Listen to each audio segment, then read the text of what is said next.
Hello, my name is Guy Caruso, and I work for the Institute on Disabilities at Temple University. It's my pleasure to talk about another of the social role valorization themes today, what we call SRV.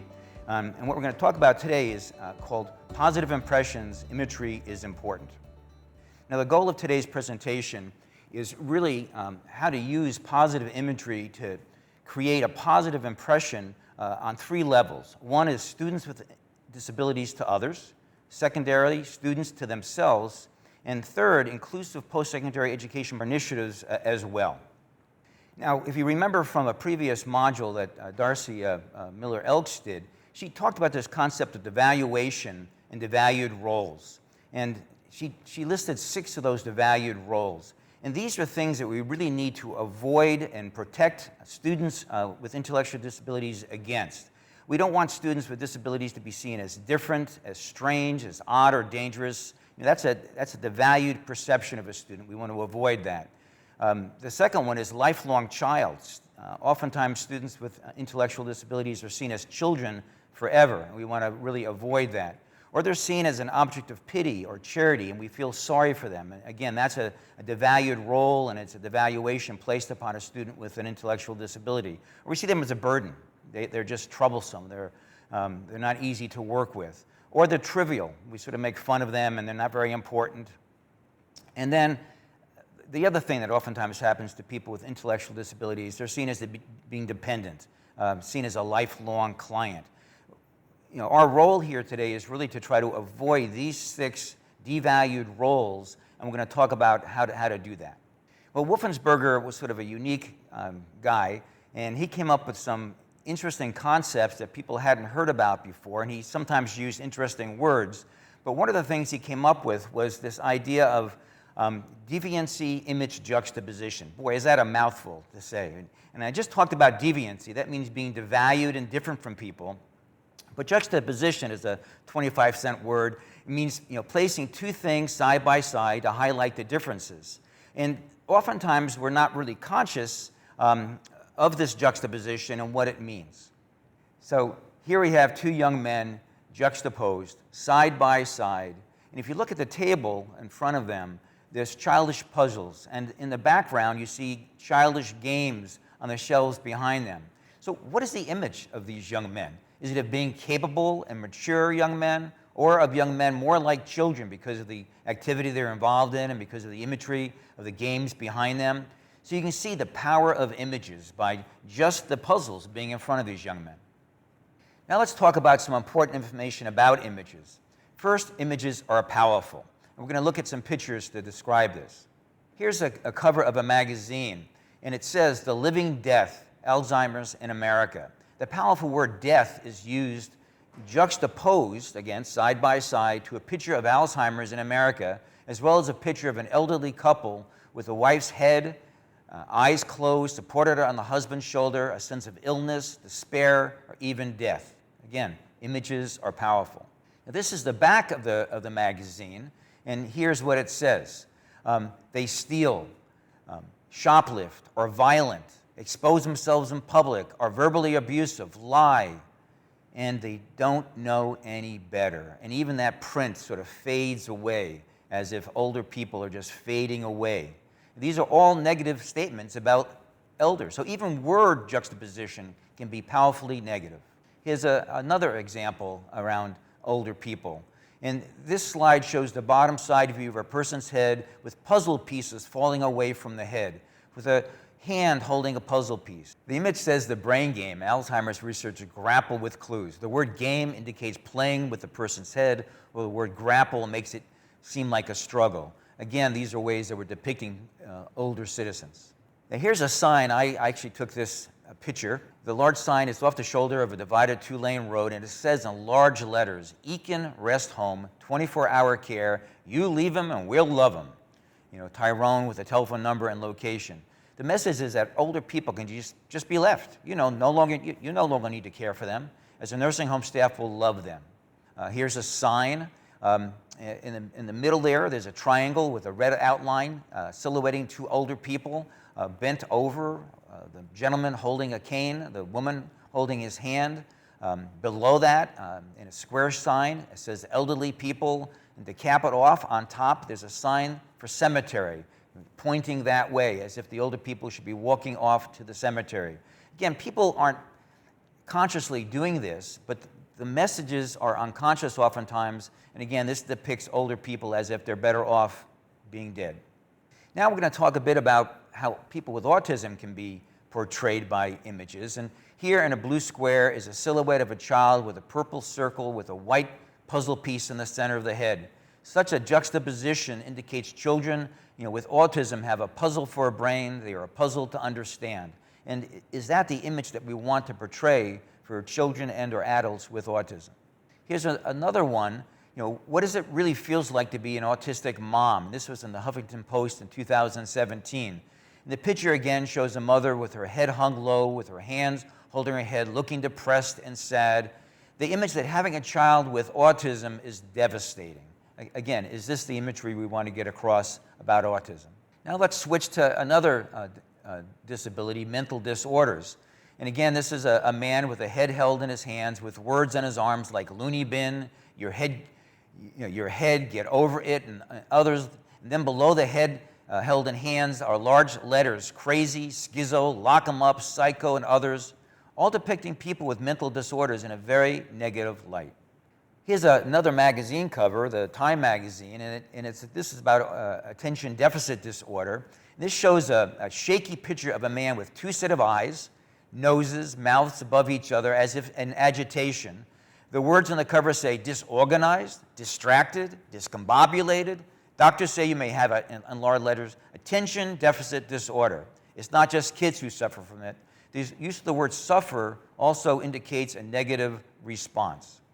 Now, humans make judgments all the time about things that we see. It's just our natural inclination. And, we like something, we dislike something. And we're not even really sometimes aware of why we have these feelings. So we can see things as valued polarities of images, either positive and or negative. So some valued ways of looking at things is like being wealth and prosperity. The other side of the coin would be poverty. Or we can look at the value side of youth and newness. Or the polarity would be oldness, illness, and death. Or we look at the value side of being competent and the devalued side of being incompetent. Valued independence, devalued dependent. We can be productive or we can be lazy. We can have an unrestrained choice or a little choice. So you just see these polarities that exist all the time. So I want to just show you how images can show positive sort of perceptions. Here we have a bright yellow sunrise with beams of light emanating from the sun, rising over a green field. We see this, we feel good. It's a new day is upon us, and it's bright and sunny. So just that image can give us a feeling, an emotional feeling, and how we see something, the image of it. Here we have new life again. Here we see 5 white eggs on straw with a chick bursting out of one egg, and a chick standing by an egg. And this represents new life, the beginning scene and the hatching of 2 cute little yellow chicks. Again, a very positive, upbeat sort of image. Here we see 8 healthy-looking runners, all in a line abreast of one another, wearing race numbers on their chests in a starting position for a race. The mixed group of men and women, white and black, they show vitality, strength, and the start of action, all positive images. So just by looking at this image, you get a sense of strength and vitality. Here we have 2 pictures. One picture shows 3 women, nicely dressed, smiling, and they're looking at one of the women's iPads. And you can just see by how they're together that they're enjoying one another's company. It's happy, it's harmonious. And then we have another image that shows 2 women side by side, and one of the women is a young woman with Down syndrome. Darcy's daughter, actually, Mary, that she talked about earlier, and she's with another friend, and you can just see by their body positions, by their smiling, that it's a positive image of representing happiness and being harmonious. Now, images are so powerful that we even have emojis on our phones. So we don't have to use words. We can just show a picture, and that gets across what we're trying to say to someone. We all know that this means love and happiness. I mean, that's, again, how powerful images can be. We all know that this is a stop sign. But if it didn't have the word stop on it, we still might stop just because of the red color and the shape of the sign, that's how powerful these images become to us.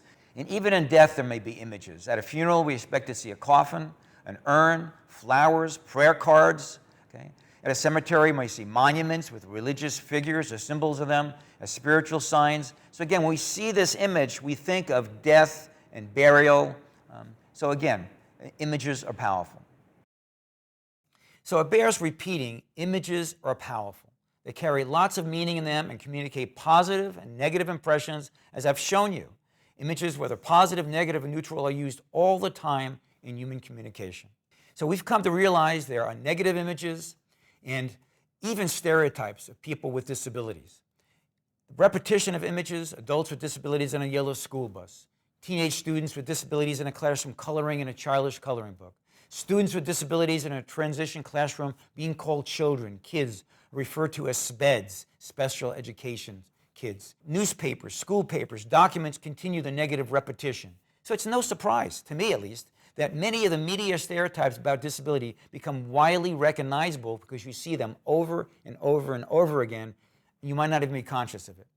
Now, as I've said, imagery on people with disabilities can be positive or negative, even neutral, and we know stereotypes, what Darcy spoke about is the valued roles that we've talked a little bit about. These are ever so present in the lives of people with disabilities, and we see these in photos and graphics, in storylines, in movies. We can even hear the words around lifelong child, pity and charity, burden, trivial, lifelong client. These are all very negative images for people with disabilities. So we know that images are so powerful that people use them in all sorts of avenues of their life, and politicians use them all the time.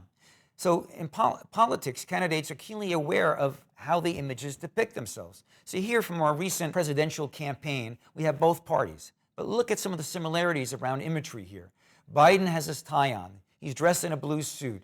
Harris has a necklace on. They're both wearing COVID-protecting black masks. And that images them as a team fighting COVID with an American flag behind them. And you think it's by accident that the American flag is behind them? Certainly not. It's a way to represent patriotism, being an American. And then we also see Trump and Pence, their team, nicely dressed in the same color suits with similar ties, again with the American flag behind them. It's not an accident both teams dress so nicely, use flag imagery to promote their campaign. So no matter what side you're on, what political beliefs you have, we know that imagery is used very deliberately in campaigns for people running for office. So images become so powerful and used so often, we come to know what they mean just by the image, not even saying any words. So here's a silver apple with a bite out of it. And we all know this represents the Apple company. When companies try to sell a product, they pay advertisers large sums of money to display the product in the most favorable way possible, even if it's a lousy product, okay? They show it in its best image. So here is the new iMac with the phrase performance and design taken to the edge. A very sleek and thin iMac is shown with a colorful picture of a flower iMac screen. And this lures you in to want to buy the product. That's how imagery is being used here. Here's another logo that we see quite often. The Nike company, having their rectangular box with the "Just Do It" in it with the check mark. And that's become, their trademark. And people literally buy products because they see that check mark. It's so powerful. Now, if you've got kids, you know what this means, because they can't even read sometimes, but they see the golden arches on the red square, and they're begging you to take them to get fries or a hamburger or whatever. So we know that no words necessary here. That sign is enough to know that it's a McDonald's and a place to go get food. So again, images are very powerful. We buy products because of them. We know they can be positive, negative. They can be very conscious or unconscious. And they're used by companies, politicians, and others to share a message they desire to get across to us. Now let's talk a bit about the phenomenon of image transfer. So growing up, my parents told me to be aware of when I saw a skull and crossbones on any product, because we knew it represented poison. Do not touch that. Do not drink that. So we've come to see a skull and crossbones as representing poison, or if you come from Pittsburgh, the Pirates, because that's sort of the logo they have. And so such signs make me very aware that there might be a danger. And you teach your kids around this as well. So when we talk about this idea of transfer, here's a glass of water, which you see that, oh, yeah, I'll drink that. It's a glass of water. But a simple change by putting that skull and crossbones on, transferring that image to that water, now makes it undrinkable. Just because now we know it might be poison. It might not be water. There might be something wrong with it. So again, you see the power of images and the phenomenon of image transfer. When you move one image onto something else, the impact that can have, either positively or negatively, in this situation, negative. Now, if we want to assist college students with disabilities to make a positive impression, then we need to assist people to be associated with images that convey positive impressions and not negative ones. We want students with disabilities all to have impressions of ability, strength, competence, value, contribution, approachability, friendliness. These are all very positive aspects we want to convey. As I said before, images are powerful. We know images can transfer from one person or thing to another, and images can affect both our conscious and unconscious thinking.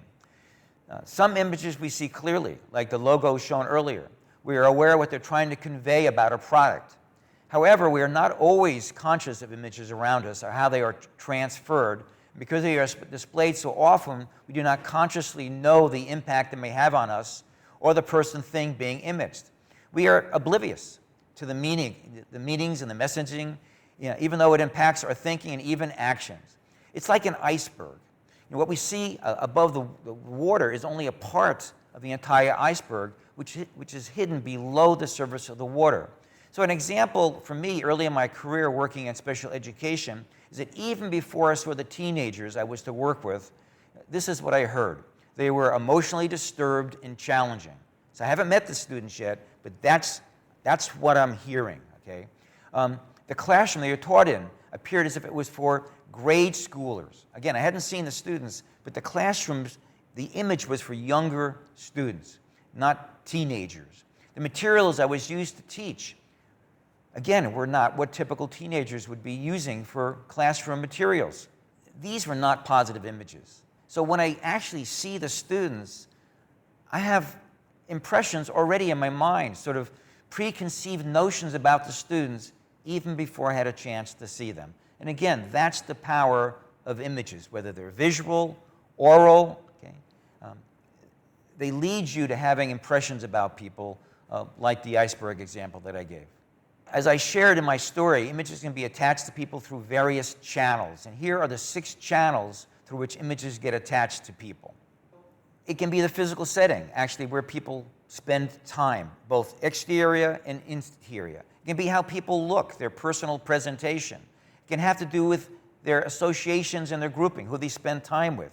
The language we use, the logos that we use can be other ways that we image people.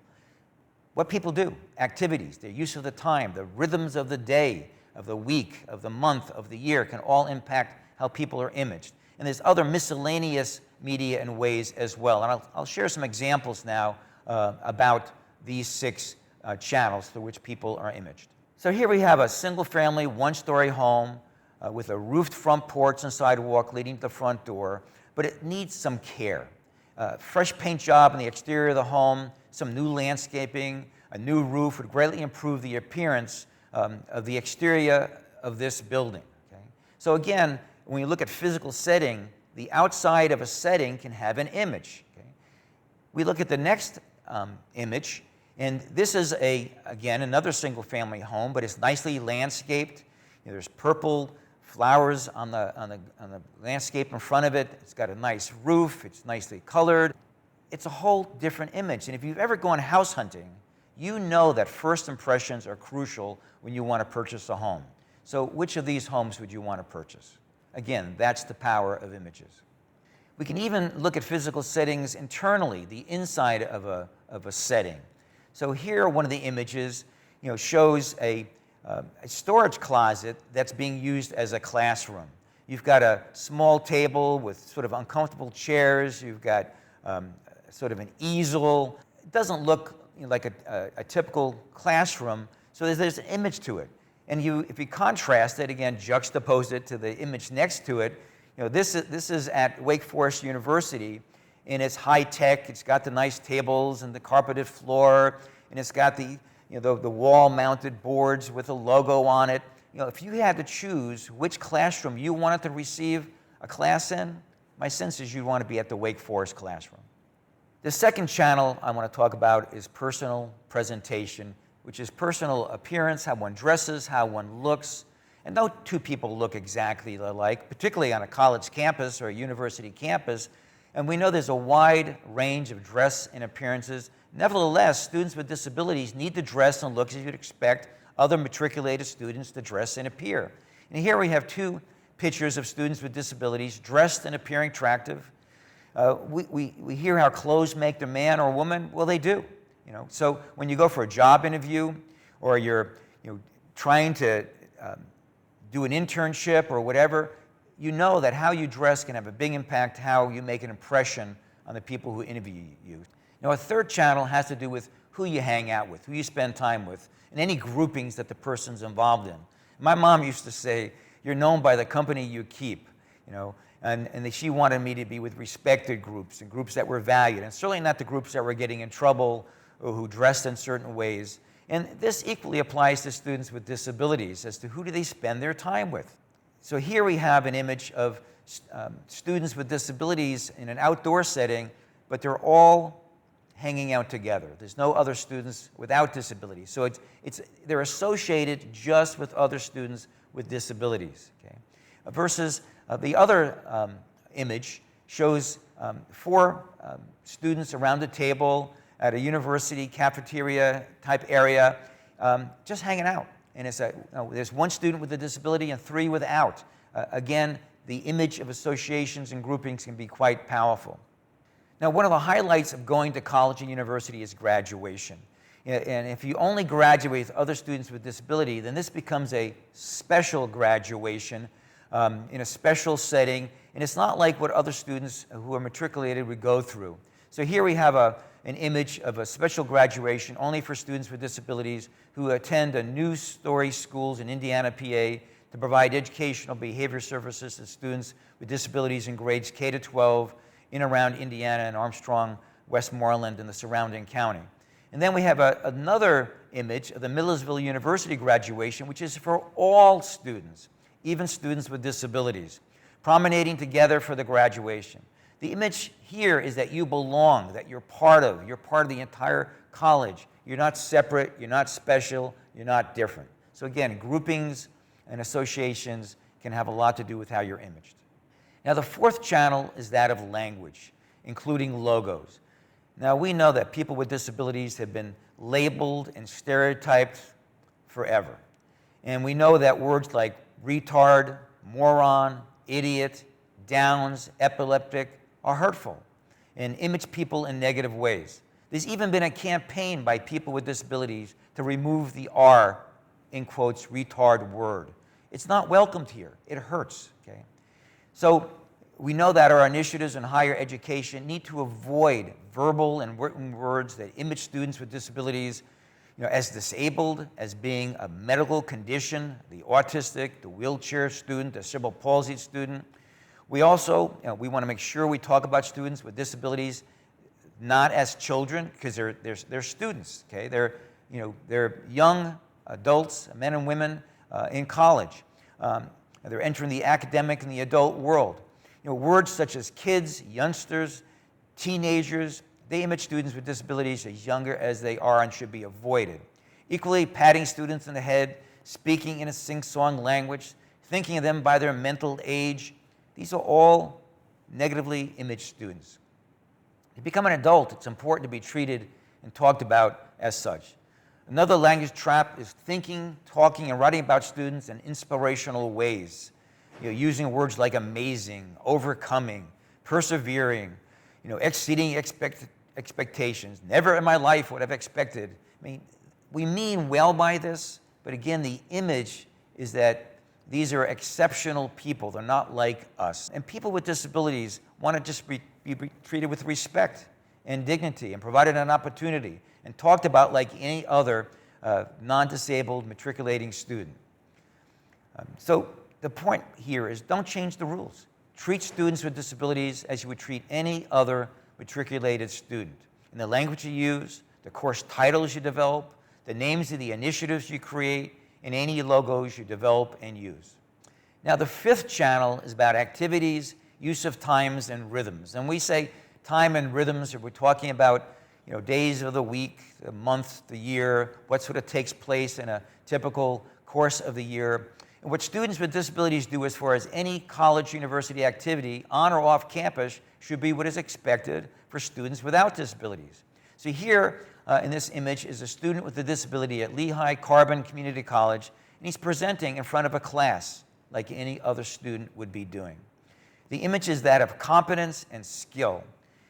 And here is a student in a university class with other students, just attending class with all the other students. And this is at Temple University. Now, as I mentioned earlier, graduation is part of college and university experience. So this is an expected activity for all students. However, how this activity occurs is an issue, as this shows a transition program graduation with the student dressed for the occasion, yet in a special room and only with other students with disabilities, contrasted to a student graduating at Millersville University, right on stage with everybody else. So again, just showing the activities that students with disabilities are involved in university and college should be the same activities as other matriculating students. Another example of activities and use of time and rhythms is students attending a demonstration or going out with friends who are not disabled. And again, this is Darcy Miller's daughter, and she's just going out with a bunch of other college friends like any other college student would do. Now, other parts of school life might be an acting class, and this is at Westchester, including a student with a disability just as part of the class, or going off rock climbing with other students. Again, these are just activities that occur at college, but they're occurring amongst other students who don't have disabilities. Here are examples of an internship at Temple University in the athletic recreational area. And here's another image of just going to a cultural event on campus with friends. So for students with disabilities, their on-campus and off-campus activities should mirror that of non-disabled students. They should be expected and have the same class days and hours of other students, the same rhythms of the day, week, and year, including exams, internships, attending events, holidays, vacations, and graduation. Now, the sixth and final channel is that of miscellaneous, and this includes all publicity in all its forms, whether it's social media, YouTube, relationships with journalists or reporters, papers, whether that's articles, letters to the editor, op-ed pieces, television, video, radio, the arts, plays, skits, others. All this media should represent students with disabilities in a positive and valued way. Now, for the 6 channels through which images get attached to people, remember the third presentation by Darcy on the culturally valued analog, what we've called the CVA. For all 6 channels, do what you would do for other students who are matriculating students. It's a very simple concept. Just do what you would do for other students. And don't think about students with disabilities as being different or special, but think of them first and foremost as university students. And we will talk more in other modules about accommodations and supports which might be required for a student with a disability. But however, the image of a student with a disability should be equal to that of any other matriculating student. So here's some actions to take for skillful use of imagery. First, remember that images matter. Okay? They're very powerful and they convey images about the people you serve. Second, practice observing images, what messages they convey about people. Look for images that convey negative and positive impressions. And obviously, we're trying to really promote and support positive images. Third, think carefully about the images that surround the people you support in all the channels. Fourth, learn to analyze images. Some easy questions to use to analyze an image. What message does the image communicate to others about the people you support? For example, their status, their relationship to other students, their personal identity. Does the image reinforce any of the stereotypical ideas about vulnerable people? For example, that they're childish, they're dangerous, they're burdened, they're incapable. Does the image counteract any stereotypical ideas? What positive impression does it convey? And fifth, strive to assist people you support to have positive images around them in whatever way you can. So thank you very much.